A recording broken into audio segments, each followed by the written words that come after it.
Yeah, you already know, man. This your boy, Hype Fan Eagle, representing the Philadelphia Eagles by way of New Jersey, man. You already know, man. Shout out to my first-time viewers. Shout out to my last-time viewers. Shout out to the people that's viewing my video, whether religiously or in passing. You already know, man. Man, I just got so much to say, man, especially about last night, man. Of the, they laid it on us, man. The disaster, man. I got so much to say, man. First of all, I don't understand why our starters didn't play at least a quarter. And it's the problem that we ran into last year when we played the Cowboys. When we set out, pardon me, when we set out our starters to go into the playoffs, it's like, dude, let these guys get some reps. And this is what I'm scared of as far as, going into the season with Nick Sirianni and especially Jonathan Gannon. I don't really understand what's going on. At least let the starters get some reps on both sides of the ball. You know what I'm saying? And this is the problem that we went through last year when we faced the Cowboys. We set everybody. At least let them get a quarter in, so that way, they can get the feel up, going into Detroit. We can feel good going into Detroit. I understand you want to rest a lot of people. I understand that. But you can't rest a lot of people. You just can't do it. You can't do it, man, especially with, going into the season. We gotta listen, man, we gotta look forward. We gotta look forward. Who we playing? We're playing Detroit week 1. So you mean to tell me that you can't get some of these guys reps going into week 1? I got, man, I don't, first of all, nobody has impressed me so far. Especially the week 3 preseason, nobody impressed me so far. So far, nobody impressed me, man. The only ones that did impress me was Jason Huntley. I really like Jason Huntley for real. And Deion Kane. Deion Kane really impressed me. I'm not too worried about N'Kobe Dean. I'm not too worried about him. I'm not too worried about Jordan Davis. I'm not too worried about him. But to say that, we really got competent backups as far as cornerbacks. You know what I mean? We still got a question mark on tight end. So I'm not really too happy. I'm not too happy about Jonathan Gannon's defensive scheme. We was getting torched yesterday, man. Getting torched all over the field yesterday. We was getting torched. I'm sorry, man. We was getting torched, man. They had their way with their. First of all, Tua Tagovailoa had his way with us. Let's just get that off the rip. And that's why I said that we should have put our first team defense out there. At least let them play for 2 series or something. You know what I mean? Going into the Detroit game, at least let them play 2 series or something. We got torched, man. Tua Tagovailoa torched us. Tyreek Hill torched us. Their second quarterback torched us. Third quarterback torched us. Their running backs. I'm like, yo, where Sony Michel come from? Where did Sony Michel come from? I thought he was still with the Rams or something. I'm like, yo, Miami Dolphins is so deep. They're so deep. Yo, I didn't even expect all of this. And I know it was only preseason game, but at the end of the day, yo, you go, listen, man, you got to get prepared for week 1. I'm sorry. It's a lot of people that I feel like not going to make the team. Man, I don't know what Davion Teller was doing out there. I'm looking at Davion Teller like, yo, you missing tackles. You covering a wide receiver basically at the end zone, and he still catches the ball. I don't understand what's going on. I'm looking at Kayvon Wallace like, yo, you missing tackles out there. I don't know what's going on for real. Listen, man, I don't know what's going on, man. What the other guy, Bradley, like the linebacker Bradley, like I'm not sure, man. I don't know who's going to make the squad. For real. It's pretty tough, man. It's pretty tough who I can say who's going to make the squad, man. We look crazy. Man. Bad enough, Gardner Minshew, he's not really playing good, especially during camp. I heard crazy reports about him during camp, throwing interceptions and all of that. And I know it's only camp, but still, man, it's like, you don't show it during preseason games. You don't show it during camp. So I don't know what to expect. What if Jalen Hurts go down? Who we got? Who we got? Only safe spot that we can secure is the wide receiver position because we so deep at the wide receiver position. But I feel like we need another running back. You know, I like Jason Huntley. I like Kenneth Gainwell. I like Boston Scott. But I feel like we need another running back, man. I feel like we need another running back, man. I don't know if we can sign what's my man from Cleveland. I don't know if we can sign him.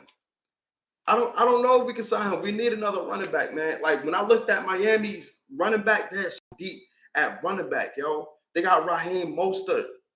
They got Gaskin. They got Sony Michel. They got somebody like, come on, bro. Like I just don't know, man. So stock up to me, man. The players who had this, like Cam Jurgens, that's a stock up. That's a no-brainer. Cam Jurgens, no brainer. Jordan Davis, no brainer. They gotta have. They always put in 2 or 3 guys to block Jordan Davis, man. To try to hold Jordan Davis, man. What's good, bro? What's good, bro? What's going on, man? You already know, man. Just representing, man. Representing the Philadelphia Eagles. You already know, man. Shout out to my hype fans. If you haven't yet, please subscribe to my YouTube channel. It is on my Twitter page for all my Twitter people. If you haven't, please subscribe to my YouTube channel. But stock up, man. This is off the head, man. I don't have no notes or nothing. Stock up, man. I like Jordan Davis. His stock is going up. Cam Jurgens automatically stock going up. Deion Kane stock going up. Jason Huntley stock going up. Stock going down is what's the linebacker's name? Brooks, Bradley, their stock going down. Kayvon Wallace stock going down. Just a couple of pieces, man. I would have loved to see Josh Jobe out there, but unfortunately, Josh Jobe is dealing with an elbow injury. Nothing too serious. A lot of our guys is dealing with injuries. Nothing too serious, though. Nothing too serious. It's just like soft tissue injuries and everything like that. But stock going down. The Senate guy, the quarterback, the Senate guy, his stock is going down. I don't know what he was doing out there, man. It was just all over the place yesterday. Offensive scheme was all over the place yesterday. Defensive scheme was all over the place yesterday. I'm Jonathan Gannon. I don't know what's going on, bro. It's like they was just. I'm looking at the game and I'm like, yo, what kind of defense are we in? I couldn't even call it defense because everybody was all over the place. On defense, everybody was all over the place. Cornerbacks was letting everybody catch the ball. Linebackers was letting the running backs just go through the whole. I'm like, yo, what are we doing here? A whole bunch of checkdowns in yesterday's game, man. So let me, before I get into the notes and everything like that, let me get into week 1. We going against Detroit. I'm looking forward to that. I'm actually looking forward to that. I want to see what's going to happen. Week 1 is going to tell me everything as far as offensive scheme, as far as defensive scheme, as far as what Jonathan Gannon got prepared for our defense. Right now, I want to say this. We got so much talent on the defensive side. It's going to come down to coaching. It's going to come down to coaching. Hassan Reddick said, Blankenship had a really good 3 preseason, man. I think I like Blankenship. I like Blankenship for sure. You know what I'm saying? He showed me a little bit, you know. I don't know if he's going to make the roster or not, but he showed me some capabilities out there for sure. How do you feel about how do you feel about our linebackers though? Our linebackers ain't really showed me too much. You know what I mean? I'm talking about our third string linebackers. You know, going into Detroit, man, it's gonna actually tell me, are we really prepared? And like I said, man, we got so much talent on the defensive side. It all's going to boil you down to coaching. It's going to boil you down to coaching. Offensive side, it's going to boil you down to coaching. I hope we don't do that 1-2 punch that we did last year. You know, last year it was so obvious. We either did RPOs or we did we did a stop and go route. RPO stop and go route. We need to switch up the schemes, man. We need to switch up the schemes, man. So week 1 is going to show me, are we really prepared for the season? Are we really prepared for the season, man? For sure. That's what week 1 is going to show me, man. So I'm prepared, man. I'm ready to go week 1, man. Like I said, if we do need to add any pieces on the offensive side, let it be a running back for sure. We deep on the wide receiver position. Let it be a running back. We good on offensive line. Let it be a running back. I don't know who's going to get cut for real, for real. Like I can't even give my predictions right now. I don't know, man. Let me know who y'all think is going to make the 53-man roster. Let me know who y'all think is going to get cut. If you haven't yet, say yo, what's good, man? Yo, what's good? What's good, Father AM? What's going on, man? What's good? Um, my laptop battery is going to die, but I'm also on Twitter. I'm also live on Twitter, so y'all can jump right on my live on Twitter. If my YouTube thing cut off, man, I apologize about that. That's my mistake. It's definitely my mistake. You know, I should have charged it. But go on my Twitter, man. Hype Eagle 1, man. I'm live. I'm definitely live on Twitter right now, man. So let me read some of these notes real quick, man. Before I'm just gonna read everything. This is coming from the PhillyVoice.com. It say the Eagles got their butts kicked in the final preseason game of 2022. You don't say. You know what I'm saying? You don't say. The Dolphins running it up in a 48-10 blowout that was never close.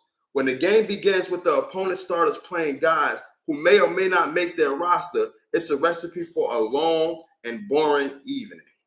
The good, so basically they going into the good. I should get my charger right now. I don't even know if my charger gonna reach. I think I'm good though. Let's say Deion King, Devin Allen, COVID were all on a bubble. Our backup linebackers is very sad, man. That's what I'm saying. Our backup linebackers are very, very sad, man.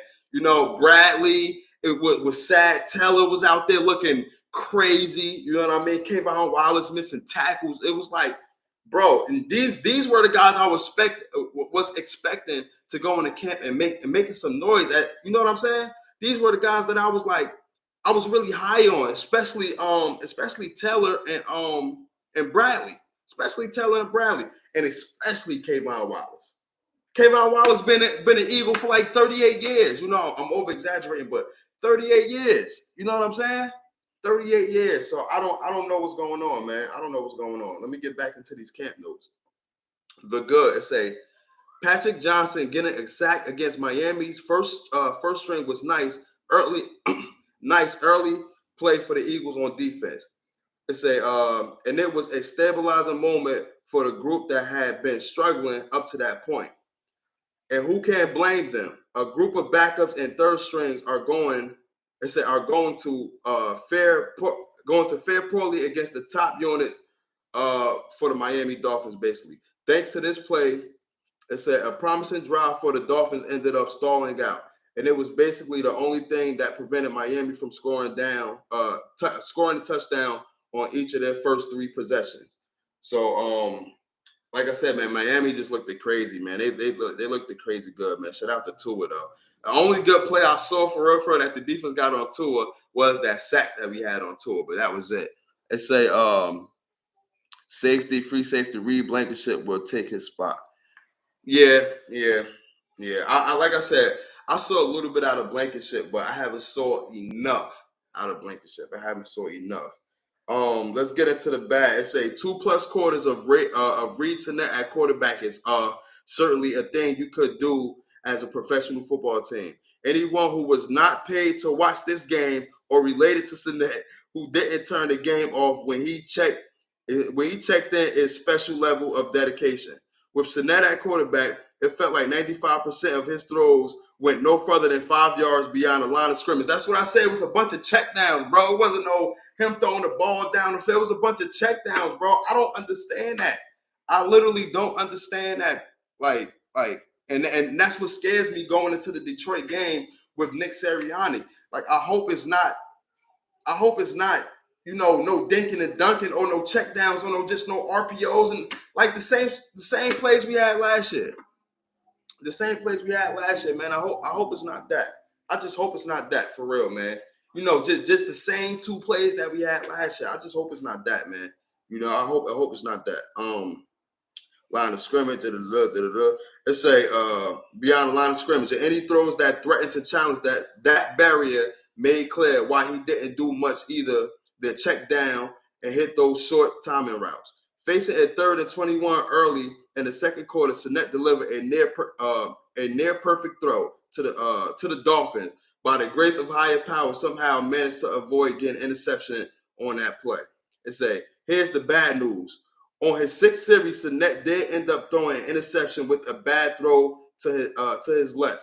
And though he made the effort to get back in the play and prevent a touchdown, he ended up getting run through for 6 points anyway. So I saw that interception was bad. That interception was bad, man. I don't know, man. I don't know. Remember, bro, Reed Blankenship was only playing on third and fourth stringers and played well because he stood out against other. Yeah, that's true. That's true. Like I said, man, I hope he do end up making the team. I hope he do end up making the team for real. Like, that's just me. I hope he really do end up making the team. I like him. And you're right, he was only playing with third and fourth string. But who you think, as far as on the offensive side, who you think on the offensive side is going to get cut or going to make the team? You know, like I said, I like Jason Huntley. Kenneth Gainwell is etched in the books. You don't have to worry about him. I like Kenneth Gainwell. I like Deion Kane. What about Devin Allen? Y'all think he's going to make the team or not? What about what is it? Corvée?